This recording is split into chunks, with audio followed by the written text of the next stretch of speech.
just wanted to start with a huge welcome and thank you for joining us today on our Place Matters webinar on exploring the power of equity in place-based change. And it's so good to see so many of you from many different parts of the country and lots of different types of organizations as well, from community organizations, local government, health, education, private sector too. So it's just wonderful to see just the diversity of people that we have here today. My name is Emily Sun, and I'm a co-director at Place Matters. I'm here with my colleague and co-director, Joe Blundell, and I'll introduce very soon our two panelists, which I'm very excited about. But just to kick off by saying a very quick intro on Place Matters and what we do. Place Matters is a partnership organization whose aim is to accelerate the impact of place-based work across the UK, and we do this by sharing learning, connecting, and capacity building, among other things. And some people say, well, what does place-based work actually mean?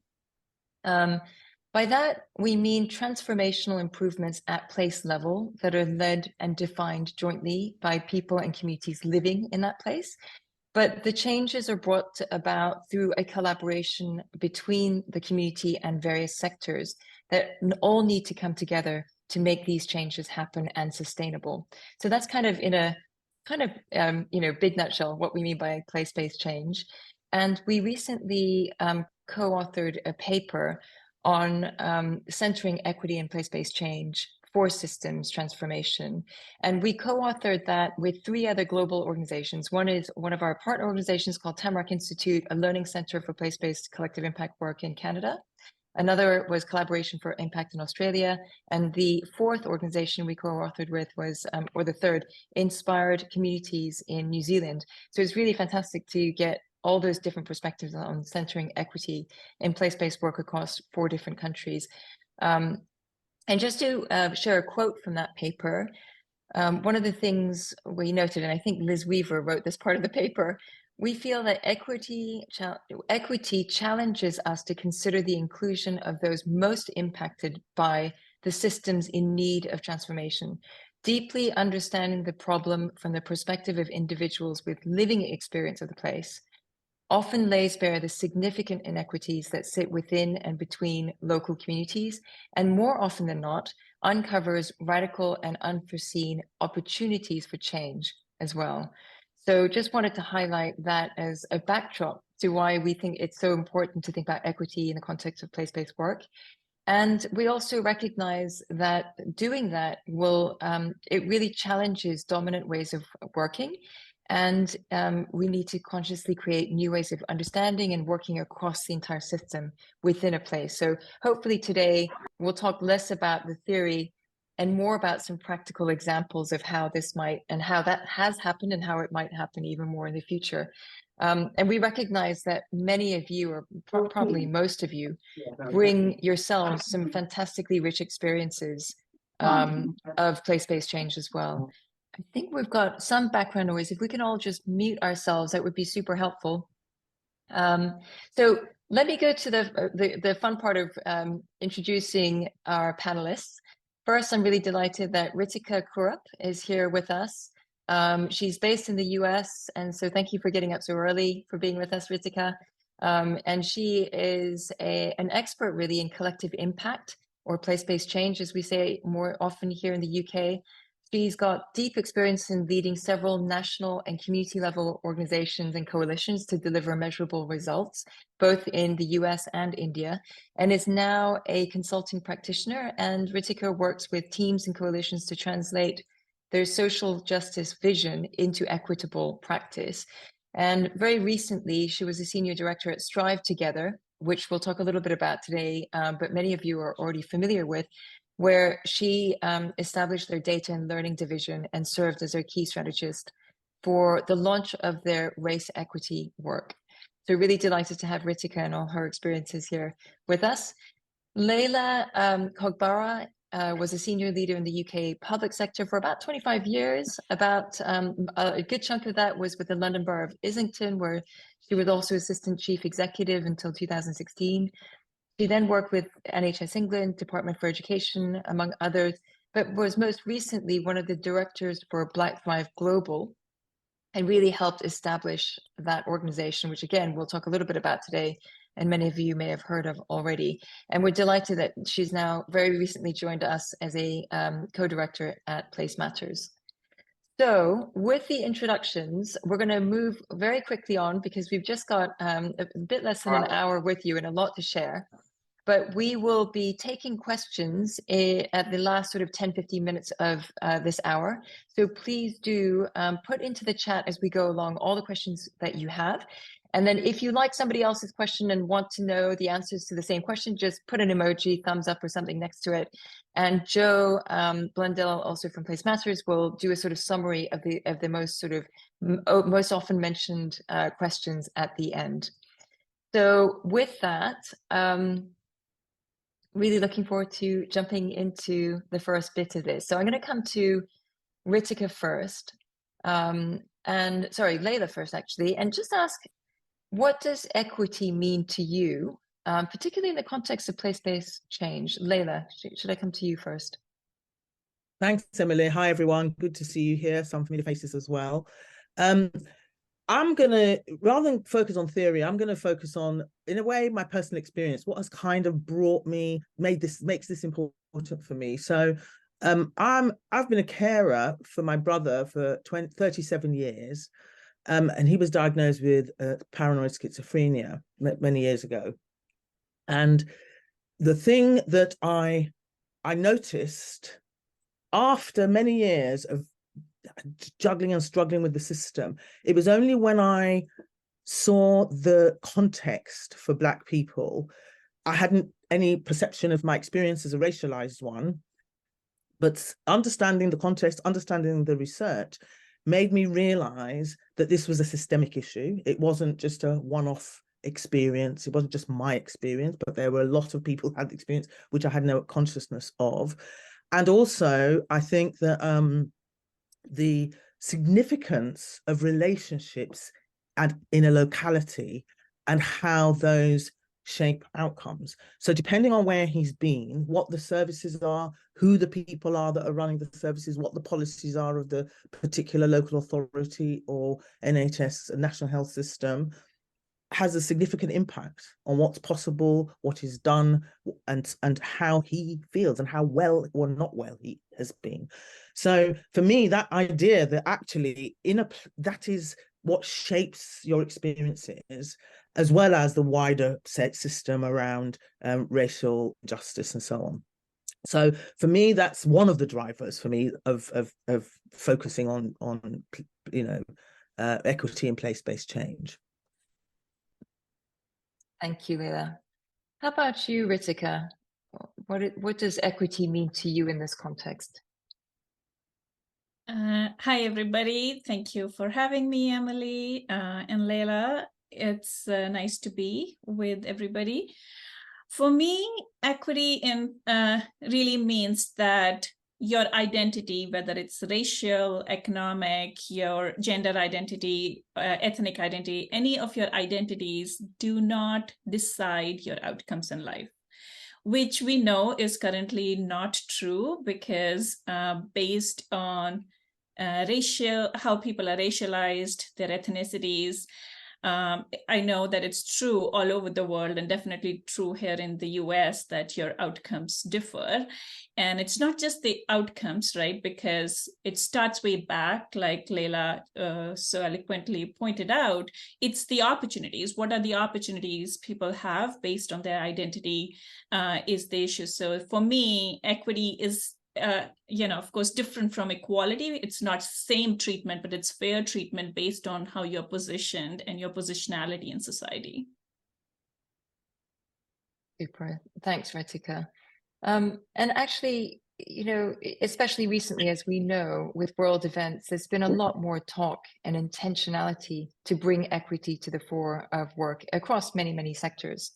But we also know, as Ritika, you pointed out, the needle hasn't shifted quickly enough, despite even more attention to this, to equity over the past few years.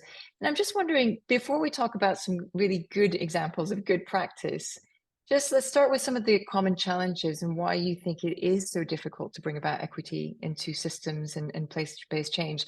So Perhaps Lela, if we can go to you. And so what do you think are some of the common challenges despite all the good intention here? I think, to be honest, I think what I've observed is, and I think it's also confirmed in research, is that fear and anxiety, navigating difference, is something that people find personally difficult. And in addition to that, what you have is entrenched beliefs and behaviors that deny people who are poor, who are from racialized communities, who are refugees, who are disabled, who are gay, etc. The beliefs and behaviors of the system sort of denies them agency and power. And I think that this lack of this anxiety and fear leads to a lack of knowledge and understanding. And then on top of that, we're not structured to address equity. So, and that includes in terms of things like incentives, what are people valued for in their professional lives? What are the incentives? So if you think about within the UK, for example, the inspection regime rewards individual institutions achieving certain... Any audio. Sorry? Sorry, if we can all, and if we could just mute ourselves, that would be really helpful, just avoiding background noise. Yeah. Go ahead, yeah, so I was just saying, so even things like the incentives, what people are measured for in their professional settings, and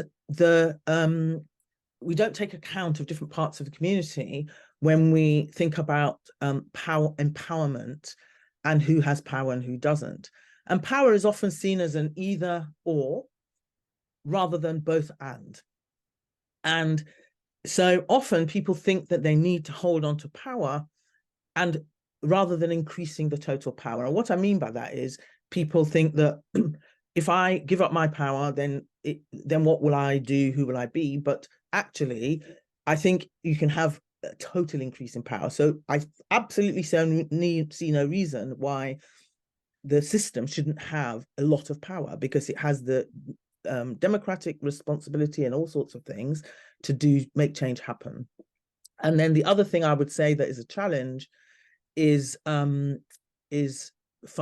people see as a challenge is funding really for equity. But again, I would say I don't think funding is a real challenge for equity. It's a challenge for the totality of what's possible. But I think if equity is embedded in the way we run services, then it's not so much of a challenge. For example, if in some London boroughs, 50% of your population is from a racialized community, Black, Asian, and so on, then they are, and they are disproportionately affected by mental ill health, then actually it's not about one-off initiatives and additional funding for special projects. It's about how do we use the resource that we do have. So those would be, for me, some of the things that are real challenges and perceived challenges that I think prevent it from coming. And probably the final one would be hanging in there for the long game, just seeing it as a kind of, this takes time, and hanging in there for the long game. Yeah, thanks for that, Lela. There's a lot to think about in that. Let me come to Ritika. Same question really, but perhaps a slight twist on that. I know that you've been working with lots of different types of place-based initiatives over a long period of time. I just wonder if you could talk about what you've seen happen when equity isn't centered in the work. Absolutely. And I'm gonna share a very personal fail forward. So I worked for a long time, for 8 years, in a collective impact initiative in a local community, in an education setting. And so our goal was to improve third grade reading outcomes, understanding that children learn to read until third grade, and then they read to learn going forward. So I was leading this large coalition of government officials, school districts, community members, nonprofits, a big tent. And after 5 years, we had not seen any improvements, none. And I had started to question if I was the right person, and we were just miserably failing until we started disaggregating the data, right? So this was a while back, and racial equity was not being talked about very clearly. But once we disaggregated the data, and what I saw, I could not unsee. We were miserably failing our students of color in our community. And yet we were doing universal strategies, a blanket for like all children should have books, all children should have tutoring. Yes, all children should have access to everything, but what we needed to do was to have targeted strategies for different groups of children.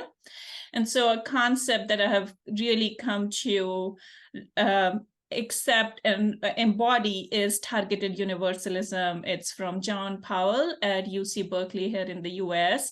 And there is a beautiful 4-minute video, and hopefully we can share the link to that later in the webinar. But it's really the concept of having universal goals for all young people or all families in a community, but then targeting different strategies. So equity is really providing what every group needs versus doing equally for everybody. And I really personally don't believe, after having gone through my personal failures in trying to do this work, that it is possible to achieve change, to achieve social justice goals, regardless of what sector you are in, unless we are centering equity as the core principle of this work. So I have a very strong feeling, as you might be able to tell, that I don't think this work is possible and we will succeed. I'm totally in alignment with Lela that it's a long game. We did not arrive here with this disproportionality, yes, because what we did yesterday, it's been decades, centuries of, so undoing it will take time, and we need to hang in there for the long game. And we have to be very, very specific about how we are approaching different groups of people in our communities and what targeted supports we are providing them. Great, thank you, Ritika. I mean, there's a couple of things that really stood out for me. Change is not possible unless equity is at the center, but also this idea about data and understanding what's happening sort of at a much more disaggregated, so the sub data behind big population data. So if we're talking about local authorities, what's really happening at the ward level? If we're talking about all children in a locality, what's happening to different groups of children based on different types of needs? So let's go to that as our first big topic, which is around the power that data brings, and the importance of using data and looking at data differently in order to bring equity to this kind of work. So Ritika, again, let's start with you, and especially your work previously with Strive Together in the US, where you really thought about this concept about the difference between outcomes data and opportunity data. And that was a fascinating sort of way of looking at data. And if you could just say a little bit about Strive Together and also about the difference between outcomes and opportunity data, that'd be really helpful. Absolutely. So for context, let me share a little bit about Strive Together for those who may not know. Strive Together is an organization similar to Place Matters. It's a national network in the US of about 70 communities from across the country in 29 US states and Washington, D.C. And their focus is on improving economic mobility by focusing on cradle to career education. They reach over 14 million children. 8 million of those children are young people of color, and 1 in 5 is experiencing poverty. I was a partner and worked with Strive Together for 4 years until I stepped away to pursue my doctorate last year. And one of the big learnings that I got, because I was working with this national network and some really, really smart data leaders across the country, was this concept of differentiating between outcomes and opportunity data. Outcomes data is very critical. That was the work that I was doing around my 3rd grade reading work, as I was working in a community setting and was part of the national network at the time. But one thing, by just focusing on outcomes data, what we do is we perpetuate the narrative of deficit, right? Maybe some communities are not able to succeed. Maybe some communities don't take care of themselves. And that narrative just gets perpetuated if we only focus on outcomes. And the shift is to think about outcomes, but also think about opportunities. So going back to the concept of, do people have access to equal opportunities? Do they have access to equal treatment? And is their starting point the same? Which is very often not true, and this audience knows that really well.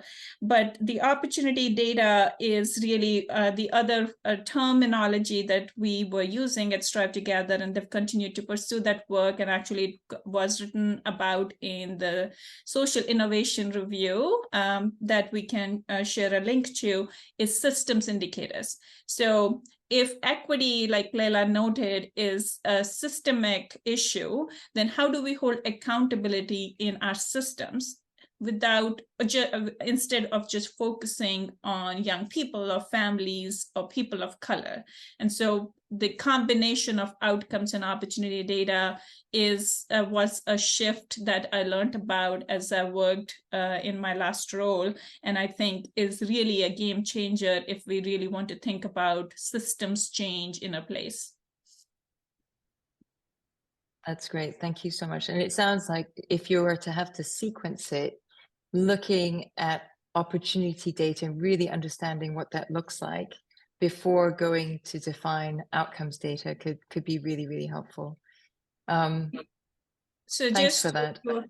A quick, or the other way of it that, and I can share an example later, is starting with the outcomes data, but then really doing a root cause analysis around what is it that is causing this disparity, right? So what is the systems level data we need to be looking at? And we can go into an example later. Yeah. And also, it's a good segue to some of Black Thrive's work on data democracy. And I know that Black Thrive had some really interesting examples of bringing data to be owned by the community rather than only held by institutions and interpreted by institutions. So Lela, can you just say a little bit about Black Thrive and what data democracy meant or means? Yeah, well, actually, a lot of what Ritika said is the reason why Black Thrive exists. So I was co-director of Black Thrive for a few years. I left relatively recently, but I think that it is precisely this problem of communities, in a sense, the outcome data locates problems as belonging to the individuals and or communities, rather than the system, the lack of opportunities or opportunities not being pursued within the system. So Black Thrive was set up basically to address the issue systemically of inequality for Black people. Nearly every metric you look at, Black people fare less well, certainly in the UK and in the US and in Canada and other countries. So the purpose of Black Thrive was to address the inequalities from a systemic point of view, but with centering communities in that work. And so the idea of data democracy, I mean, I've relatively recently coined that phrase, data democracy. It wasn't how we described what we were doing at the time, but what it came through as a concept in the sense of exactly what you said, Emily, that communities often do not have access to the data. In theory, you could say, oh yeah, but it's published. You can search the NHS website and you'll find data there. You'll find local authority data. You'll find so on. But actually, it's not in a format that is understandable and can be used by communities. The idea of data democracy is opening up information and data to people so that they understand things in a different way. And that is certainly something that really speaks to me because of my own experience of not realizing that I was having a racialized experience. How would I have known that Black people are more likely to be diagnosed with paranoid schizophrenia, I wouldn't have known they're more likely to be over-medicated. I wouldn't have known that they're less likely to leave hospital, and so on and so forth. And it's in seeing the data that you see that there's something systemic going on. It's not just about, as I said earlier, about your personal experience. And I think, so what within Black Thrive, led by Celestina Koroji, who was the head of research there, we set about doing work which would be enable communities to engage with the data. So for example, there's an organization called Maternity Engagement Action in Birmingham, which is one of the areas that Black Thrive works in, who a bunch of Black women who heard this statistic: Black women are 4 or 5 times more likely to die in maternity and childbirth. And it's like, that's weird. Why would that be? You know, so they set themselves up as a community organization to try and tackle it. But what they didn't have was data research, etc., and access to it in a way that they could use. And they're now very, very much focused on that particular issue and wanting to generate their own data. But so part of it was, what is not being measured? What questions are you not being asked? What is happening? And they started by doing that, going into the issue of relationships with their midwives and how it becomes a two-way relationship that affects their behavior and their choices. So they then respond to the system in a way that is, with hindsight, may not necessarily be best for their own outcomes. And that's one example. A similar example was done with Stop and Search, looking at young people and mental health and Stop and Search and how young people are affected. There were the things that we who were doing the data analysis had not spotted. For example, that the majority of stops and search were done between 3 and 6 p.m. around schools. It didn't occur to us to ask that question. So it was the community who said, have you looked at? And so this idea of engaging people and allowing them to give their knowledge and expertise about what they know in their hearts, but is not acknowledged by anybody, makes such a big difference. And I found that idea really validates people's experiences. And I think that validation is absolutely key to actually move forward, because the lack of belief, the lack of agency, the lack of confidence is the fact that a lot of communities are gaslighted, frankly. And so validating the experience, but not stopping there, because the alternative is you get miserable and down, and you don't want to, you lose a belief. So you have to hold a sense of hope while doing this work and allow communities to then be part of the change and solutions and ideas in order for it to work.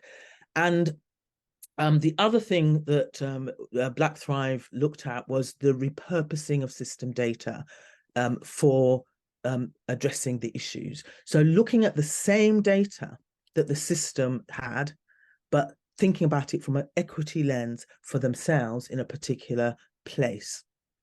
And different results. The same data, both quantitative and qualitative data, they saw different things.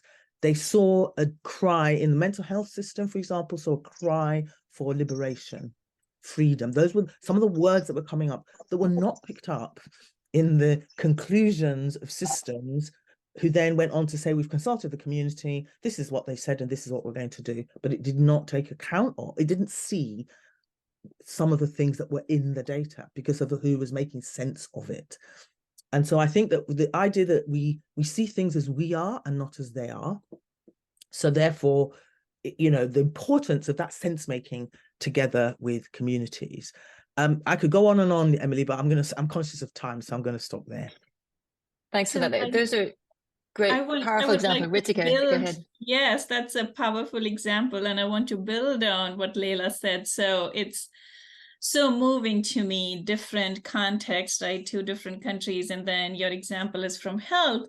But I experienced the same thing. Once we saw the disparities, what we did was we brought the data to the community, and we have printed it out on large boards, and we did data walks. And I did data walks with teachers, with school administrators, with community leaders, with community members and families.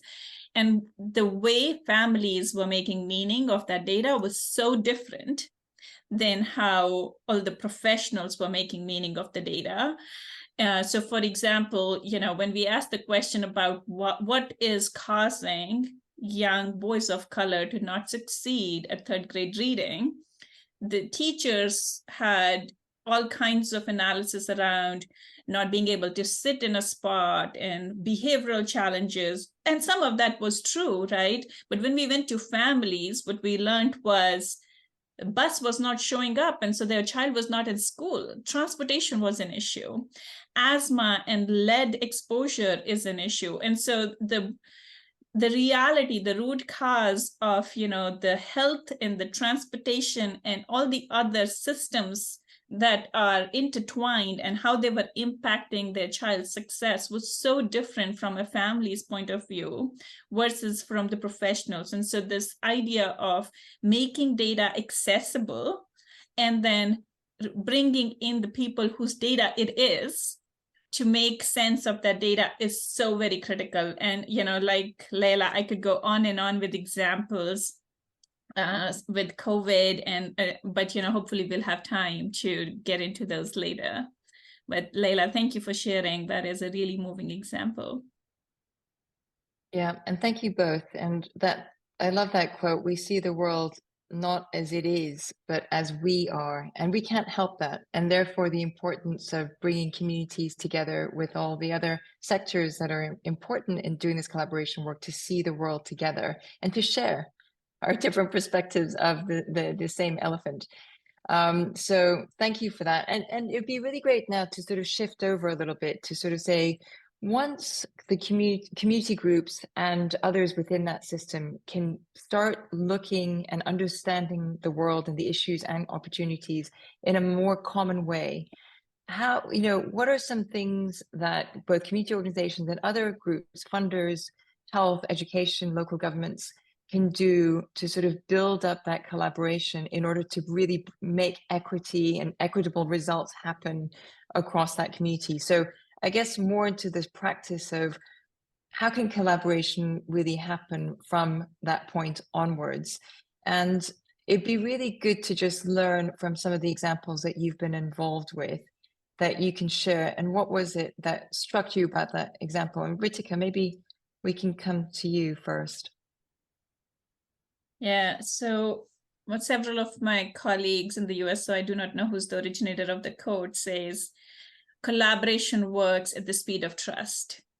And so building that trusting relationship with the community is really, really important and a first step. In the example I shared, like having that relationship with the community to bring the data and being their partners and inviting them was a step. But an example that I would love to share is in the health space. During COVID, in the state of Connecticut Health Foundation is a partner of mine, and communities of color had disparate outcomes throughout the pandemic. More people experienced health challenges. There were more deaths in communities of color, more economic challenges in communities of color. And communities of color were not accessing tests and later on vaccinations at the same rates. And so Connecticut Health Foundation created a health equity collaborative with grassroots organizers and grassroots leaders who were residents of those communities of color. And so once they had this trusted messenger kind of coming to the table and having a conversation with the state government in why communities of color were not accessing these resources, situations changed, because then the state was bringing the test kits to the Walmart in the community where people were going for their groceries. They were providing, using those trusted messengers to share information from door to door, because one of the challenges is historically in research, communities of color have always, been utilized for research purposes. And so people were afraid. They did not want to be the first ones to be getting vaccines, but when they had trusted messengers from their own community coming to them, talking about the importance of getting vaccinated, the vaccination rates went up. So building that trust, having leaders from that community being the conduit and leading the work, sharing power with the community, and really letting community lead and making sense of the data are some of the examples that really helped Connecticut Health Foundation in shifting how marginalized communities were getting access to resources during the pandemic. Thank you for that. Trusted messengers from the community. So really interesting being able to sort of be trusted, working across the different sectors feels like a really powerful role. Lela, how about you? Is there an example that you want to highlight in the sort of cross-sector collaboration with equity at the center? Yes, there are a number that I could choose from, and I think it's really important to look at people who are doing this work and doing it well and so on. That's part of the learning. And I think that I'd highlight Project Search. Does any thumbs up, or if you can, for anybody who's heard of Project Search? A lot of NHS people should have done. So I spent a while in the NHS doing stuff around learning disability and employment. But basically, what Project Search is a model of supported internships for young people with a learning disability or autistic spectrum disorder. And it originated in Cincinnati Children's Hospital in the USA. And as Ritika has highlighted, a lot of the problems we faced here with COVID, same in the US. So we do learn a lot from the US around some of these kinds of inequities, and any inequities really. And so DFN Project Search is the UK franchise. And I sit on the board of that. And it operates as a backbone organization across the country around supported internships. And that by backbone, I mean not delivering directly, but guiding the vision, collecting data, creating partnerships in places, monitoring progress, sharing learning. And it now operates in over 100 sites in the UK, and England, Scotland, Wales, and Ireland, and in Portugal, one site in Portugal. And it is co-funded by the Department for Education at NHS England now, as well as philanthropic funders. And it facilitates, as I said, setting up place-based partnerships involving local authorities, voluntary sector organisations, businesses, education providers. The thing that is amazing about it is that after a one-year internship, these young people with a learning disability or autism, over 60% get a proper job, which is paid at the going rate. That compares with 6% of people across the country who have a learning disability being in employment. Within that, there's a high proportion of racialized minorities that are getting jobs. So the people from racialized minorities that get jobs with Project Search are equal to or greater than the population. So what we have here is a game changer, really, for in all kinds of ways, reducing inequalities in health and employment, because there's strong evidence that people who work, if they are less likely to have a long-term health condition, for example, they live longer and better lives. So you've got a good health better health outcomes, a significant shift in the employment rate, and in addition to that, it empowers the people, disabled young people and racialized minorities over a lifetime. And this is a model, and I think that the thing that for me that stands out here is having a methodology. So I talked earlier about data and meet communities and so on. I think it's really important to develop some kind of, to have or borrow or adapt a methodology or design a methodology so that it's not random and there's a way of growing and replicating.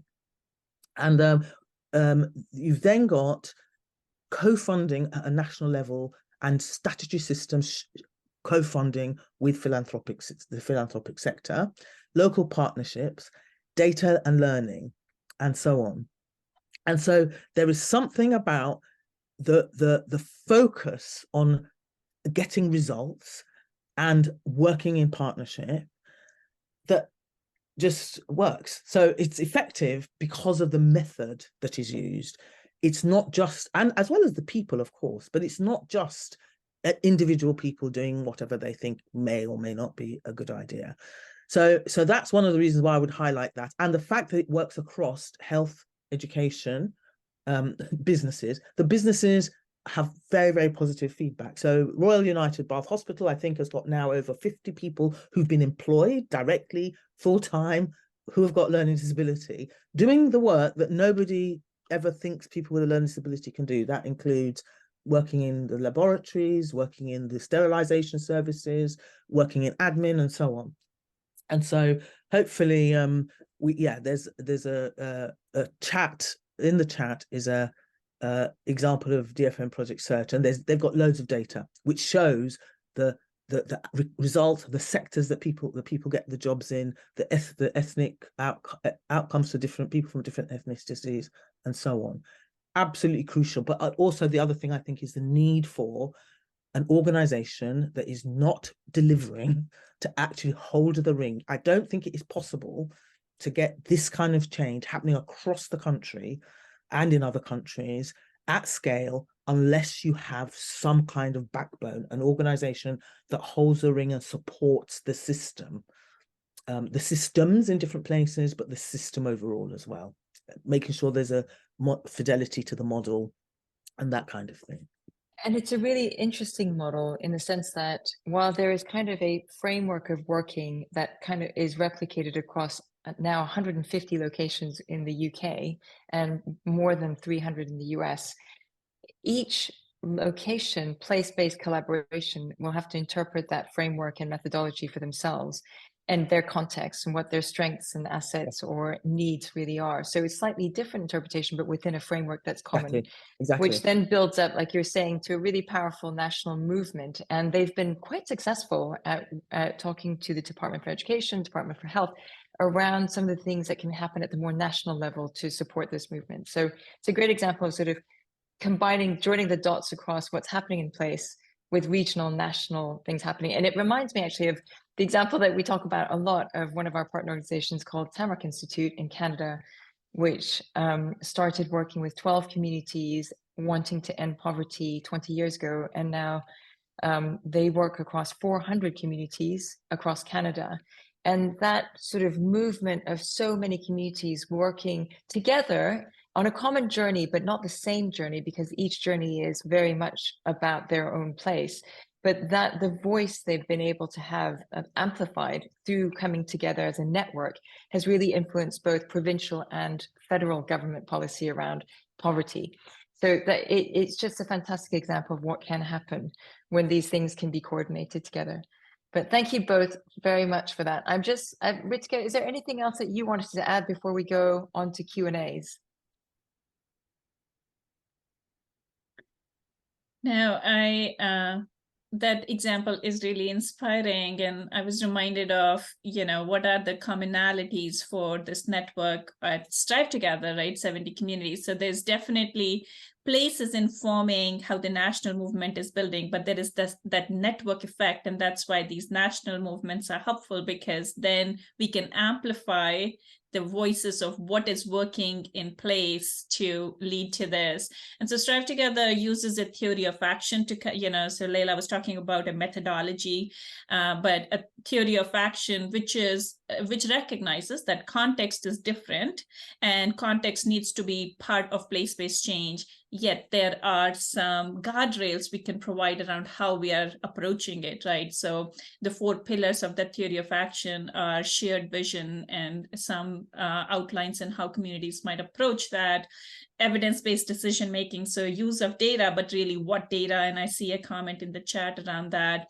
collaborative action, so how do we really partner, and then investment in sustainability around policies and practices, right? So the theory of action at the national level, but really context-specific work at place level. And I think there are synergies that can support the work to create that network effect and this change.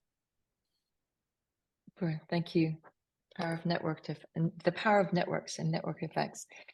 Thank you all for also putting in some thoughts and questions in the chat. I'm going to go to Joe to ask if, Joe, you could just sort of summarize if there are any questions that have popped up more than once that we might want to pose to Lela and Ritika.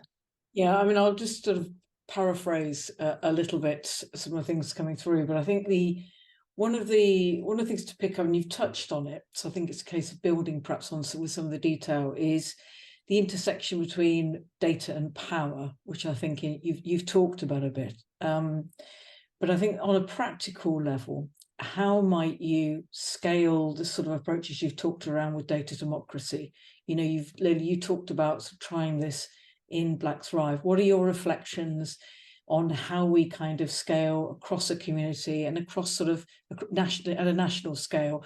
What are the things that we've learned from that work that tell us how we might do that?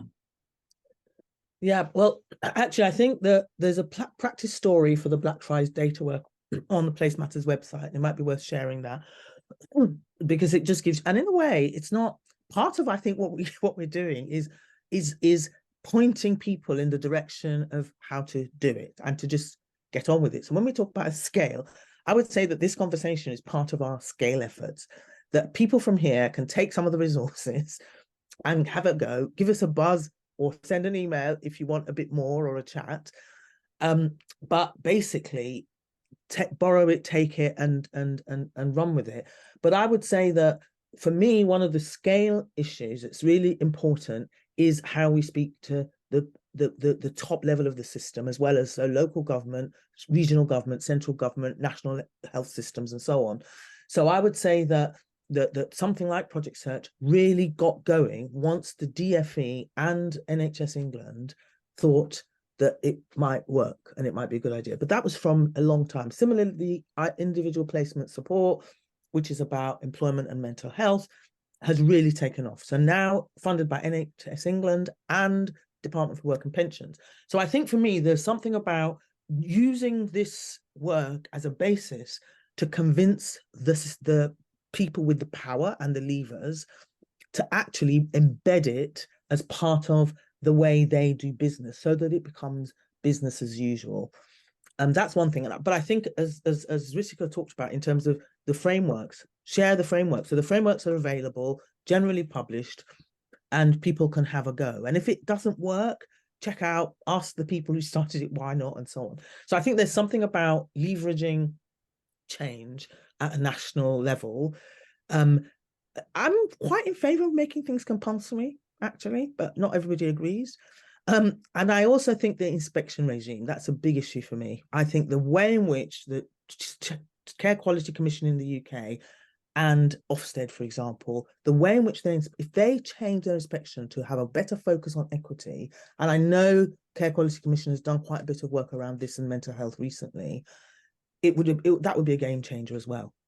Because basically, back to the incentives, who is bothered? How can you have NHS trusts, local authorities, schools, etc., getting marks for excellence when you've still got a chunk, and sometimes it might be a significant chunk? Maybe you get 75%. Everyone thinks, oh, that's amazing. 75% of your kids are achieving. But it's always the 25% of the poor kids, the disabled kids, the kids of color who aren't. That shouldn't, for me, that's like, well, white middle class kids are doing well. Yeah, that's great. So I think that there are various ways in which I would say, so I think that would be a really quick scale up to change the accountabilities. And I suppose for me, just the practice story, if people get a chance to look at it, also tells the story of how communities are activated by data. And I love a bit of activism. Yeah, I have to say. And I think in place-based work, this is community activism meets, how this, systemic change, doesn't it? And I think one of our big learning is that you need, and that's why data is so important, is that it's both ends of that create those sort of power shifts and those different dynamics around change. Yeah. Ritika, I don't think anything to add to that. Yeah, so I think there was the question was both about the access to data, and which Lela talked about, and the other was how do we collect different kinds of data, right? And I think, like Lela spoke about it, sharing that power so that the demand is there, right? We always need to create demand, and so organizing advocacy is definitely something I'm for, but then also education. I truly believe that anybody, most people in systems or otherwise will do better if they know better. And so I really think that education of why we need to look at systems level data, why do we need to look at different kinds of data, is really critical, and an ongoing communication tool that we need to be paying attention to bring more people in. We are not going to change systems that we have created. I always say it's not the system, right? Like, we are all part of the system, and we have all contributed to where things are, regardless of where we sit currently. And so how do we continue to educate people? How do we bring in that new awareness is really important. And then how do we show small bright spots? Because when people see movement, a positive direction, they want to join. And so how do we create those small forward movements so that others want to join? So I am, Lela started the webinar saying you need hope to do this work, and I am a big believer that we have to believe, we have to have hope, and we have to believe that people will do better if they know better. Maybe not 100% of them, but education is a big piece for me.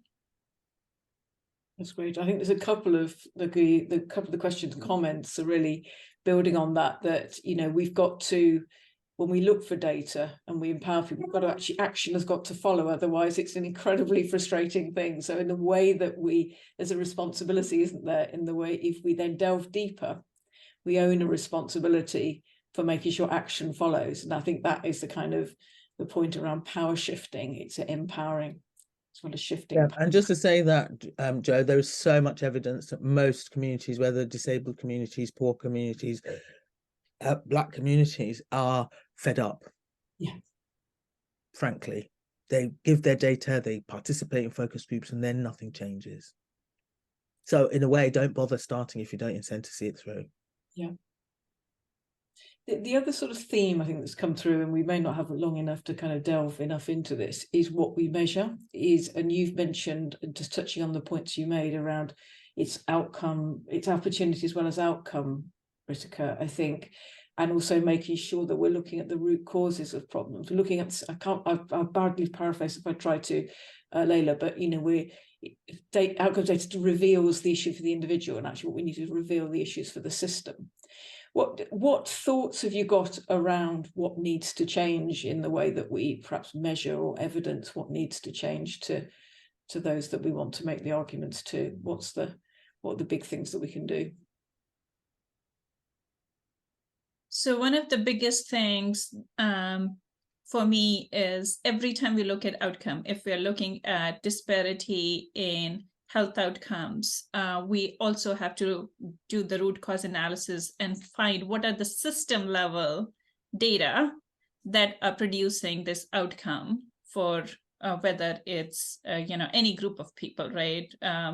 And so having that complementary set of data every time we talk about data is really critical in my mind. The second piece that we talked about is who's making sense of the data, right? So not our first judgment of why are these data the way they are, and that's Ritika's lens, but really, how do those families make sense of why is my child not succeeding in school?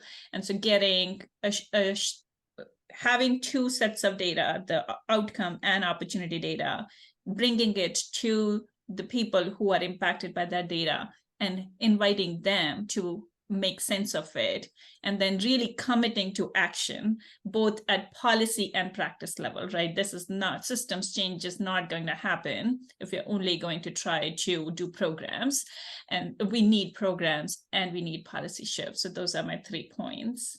But Lela, curious how you would answer that. Yeah, no, I haven't got really much to add, Ritika. I totally agree with what you've said, and I think that the thing that I find interesting also about some of the efforts is how little. So we can blame families, want them to do things and so on, but sometimes I think back to the point you made before, Ritika, about education as well. Sometimes people don't know what to do, and sometimes you can just tell them.